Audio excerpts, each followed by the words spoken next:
Good afternoon, everybody, and welcome to this meeting of the Glenorchy Planning Authority. My name's Jan Dunsby, and I'm going to be your chair for today.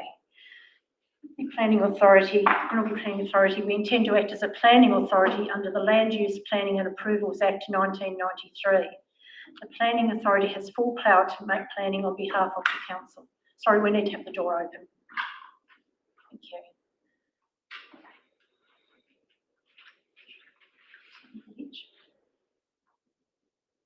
Thank you. Screen, thank you. Our meeting procedures today are the Planning Officer presents assessment and recommendation and then answers any questions of Aldermen.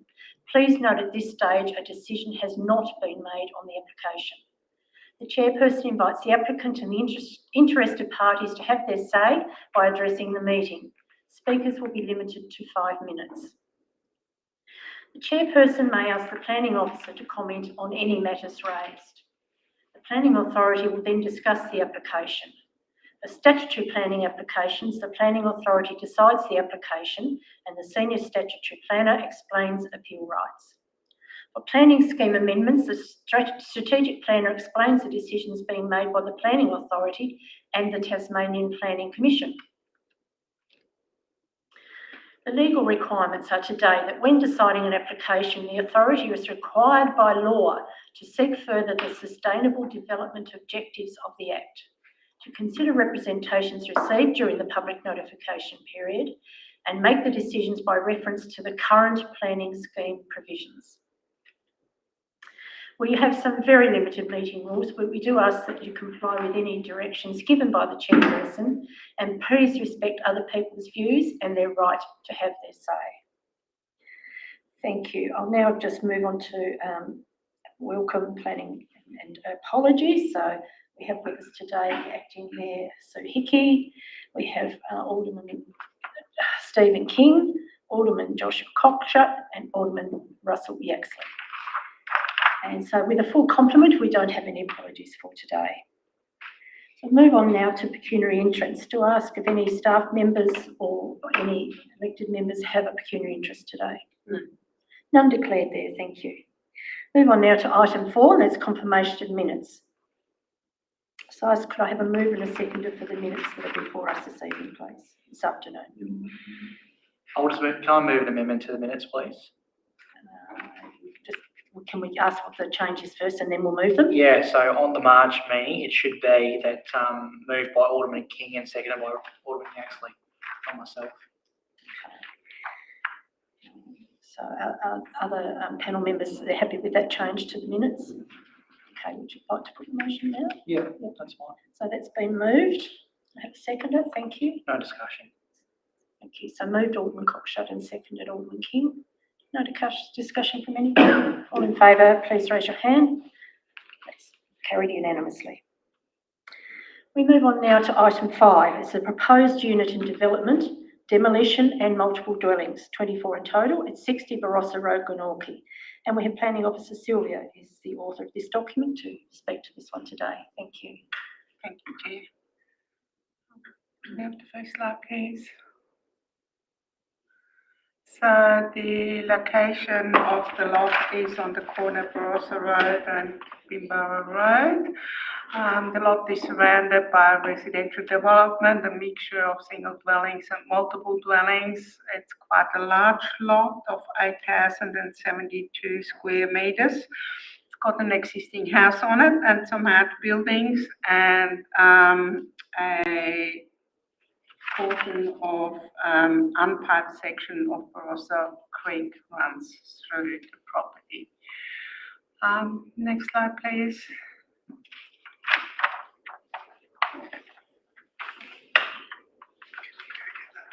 This shows a street view from Bimbara Road, looking over the side. So as you can see, it's just basically grassland and it does have a channel for the creek. Next slide, please. This shows the site as well from the corner, and it shows the creek and a bit of the outbuilding. Next slide, please. This is the view you get from along Barossa Road frontage, and also shows the boundary between the neighbouring lot from Barossa Road. Next slide, please. This shows the existing house and the outbuilding on site, which are going to be demolished. Next slide, please. And this shows the view along the boundary from Bimbara Road along the southwestern boundary of the site. Next slide, please. So the proposal is for 24 dwellings. 8 of them are freestanding, the other ones are conjoined in pairs. All the dwellings are double-storey. They have 2 bedrooms on the ground floor and a double garage, and upstairs they have the main living areas and another 2 bedrooms. Part of the proposal you note in the picture on the left-hand side is to channel a portion of Barossa Creek. So Barossa Creek is already piped on either side of the site, but at the moment it runs as an open channel through the property. So as part of the proposal, it will be sort of redirected from its current location so that it runs within the frontage of Barossa Road. And so there will be a fence section, a big concrete channel with a fence section on either side for safety. And I believe now that the channel is going to be covered as well. The next slide, please. So this shows elevation. So they all pretty much more or less look the same. On the one side, you can see a freestanding one, and the other ones are conjoined ones. Next slide, please. That just shows the floor plan. So there's 2 kitchens for each one of those dwellings. So I did make sure that this is only going to be 1 dwelling each with 2 kitchens, and that was confirmed. So there's a condition recommended to make sure that there's sole occupancy for each one of those dwellings, because it's a bit of an unusual situation, but the hallway and everything is actually open, so you can't separate them anyway. So next slide, please. So the whole proposal is going to be done in 8 stages, but the road is part of stage 1. Next slide, please. The zoning is general residential, so the standards for that zone apply. Next slide, please. So there's numerous discretions. I won't go through them all as they are in your report. It is worth read their papers, so they're across the yeah, it is worth noting that none of the discretions really affect the neighbours. So there's no boundary setbacks where where any of the dwellings adjoin the neighbouring property. The next slide, please. So there's 2 overlays. One of them is the floodplain areas code, and one is the natural assets code. Probably the biggest discretions do relate to the natural assets code because the creek is being channeled, and so it won't be any longer in its natural state.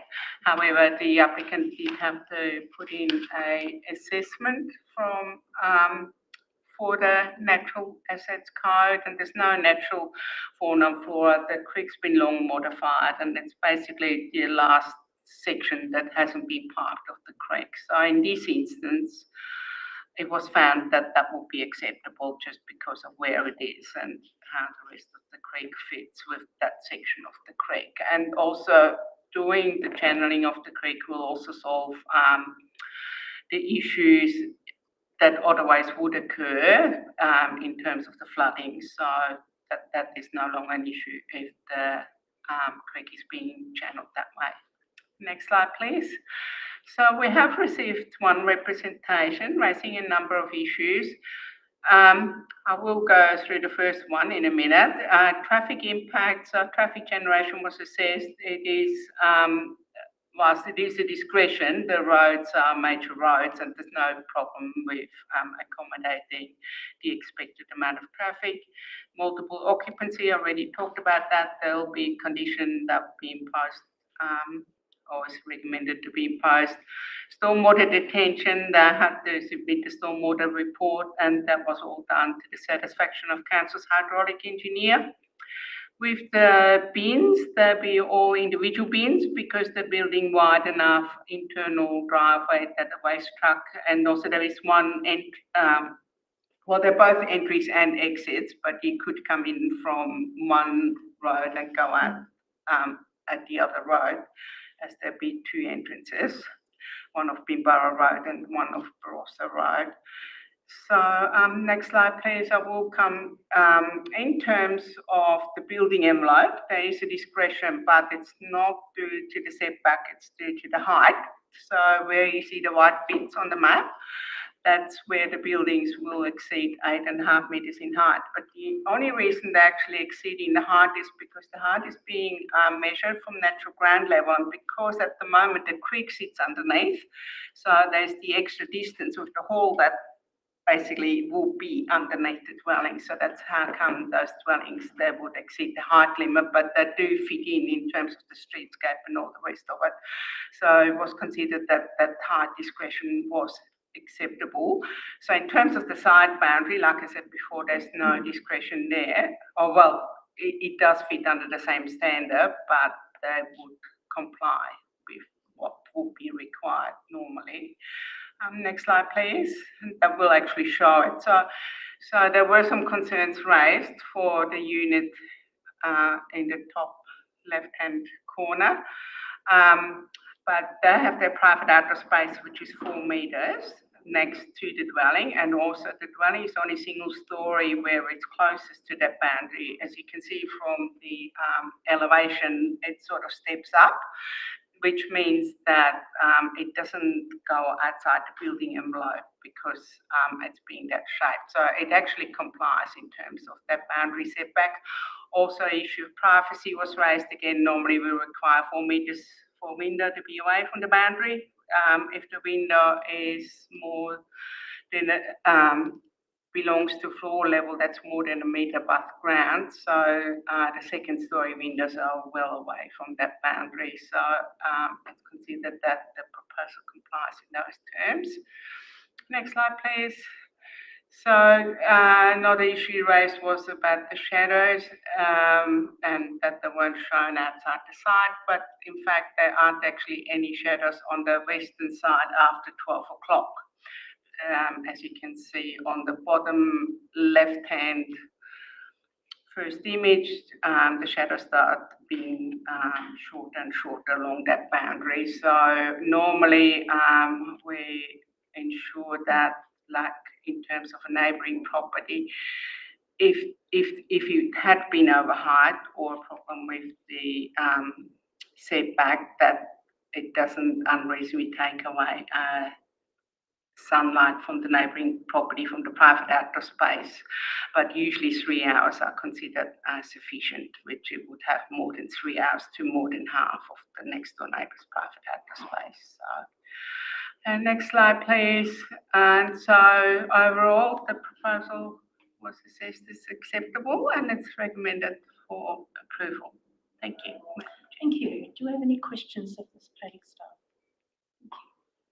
Okay. Yeah, I just wanted to clarify the recommendation 3 about the sole occupancy only. Can you just explain that to me, please? I mean, I don't want to misinterpret what that means. I guess we want sole occupancy means that there need to be shared areas of a unit, so they can't cut them off for each floor to be separate, I suppose. How shall I put this? At the moment, there's a hallway that's shared between downstairs and upstairs. Right, yes. Potentially, like each unit, each floor could function on its own because there's a bathroom and a kitchen on each floor. Yes. However, they're not sole occupancy, they have to have shared areas. They would not be able to put in screens or something else to essentially cut off like the ground floor from upstairs. Yes, so the stairwell we're talking about. Yeah, there's a stairwell. Yeah, that is shared. But if they were trying to, So it's And not also like, they have a shared laundry as well. There's only one laundry. right, okay. So, Yeah. yep, got it. So just wanted to make it clear, I suppose. I mean, at the moment, I don't actually think it'd be possible to do it, but if they did find some way of doing it, just to make it clear that that's Yeah, I not was just allowed hoping to do to come that. across that one. I don't believe before. It's an unusual, It is unusual, but I guess it is convenient if you have a large rumpus, if you have another kitchen, I suppose, or if your relatives come and stay or something like that, but, so you can't turn two dwellings into one is what we're saying. sorry, You're one into two. One into two or two. they're not meant to be separate units, basically, on each floor. Okay. There's That's right. different way that they have to apply on the building as well, if they have it this way. Yep. Yes. And the creek's going to be covered in, that's fine. So in essence, the discretion, once the creek's covered in, then the height will be from where the ground is anyway. So there's not really going to be, I know it's a discretion at the moment because the creek's not covered in, but it changes once it's covered in, I suppose, does it? Or is, No, well, yes, The way it's I described. suppose because it's of the existing ground level, because it sort of drops away into a hole Yeah. underneath, or where the ground would, That's you what I'm know, getting once you put your concrete pad on. yeah, Yes, it's just the way the planning scheme operates, that it's above natural ground level, that we have to measure the height, because sometimes you get ones there on poles and they're sort of overhanging like the hillside they have, so then we measure the height from the natural ground level up to the tallest point, so yes. I mean, at the end of the day, I think visual impact is probably the only thing you'd be looking at, and it won't be, I don't think it'll cause any visual impact. It won't be totally out of its surroundings, I suppose, when they're building the buildings, because the extra distance is below the dwelling as, yeah, it's a technicality. you know what I It's mean? really- It's a technicality. I have a gentleman here. Is he Owner. the owner? What's your name? Sorry, sir. Would you like to speak to the panel at all today? You're just happy to observe? Thank you. There's no more questions. I'll ask for somebody to put the recommendation that a permit be granted for the demolition and multiple dwellings 24 to 60 Barossa Road, Glenorchy, subject to the related conditions listed there. So moved by Alderman King, second by Alderman Ashley. Alderman King. Thank you, Chair. It's interesting that this one, I appreciate the fact that we've sorted out rubbish in advance compared to recent ones we've had, that we've sorted out a number of concerns before they even got here. So I'm You've actually grateful to changed the the owner. plans. Oh, Sorry? I was going to say they actually changed the plans after they had discussions. That, well, again, it's much easier when it comes to us already sorted out. And past experience, people can learn from that, and that's obviously the case. So I see this as, again, we're open for business in Glenorchy. This appears to be good business. Let's make it work. Thank you. I think I've said it. Okay, all in favour, please raise your hand. It's carried unanimously. Just if you're able to go through the appeal rights, please. Sure. So the planning authority has resolved to grant a permit for the proposed use and development. As a representation has been made during the period of notice, both the applicant and any representor have a right of appeal of this decision, and they may apply to the appeals tribunal within 14 days of the notice of this decision being served, should they wish to have the matter heard. Thank you. That being our only matter of business on the agenda today, I'll close the meeting at 3:49 and thank everybody who's joined us. Chairman.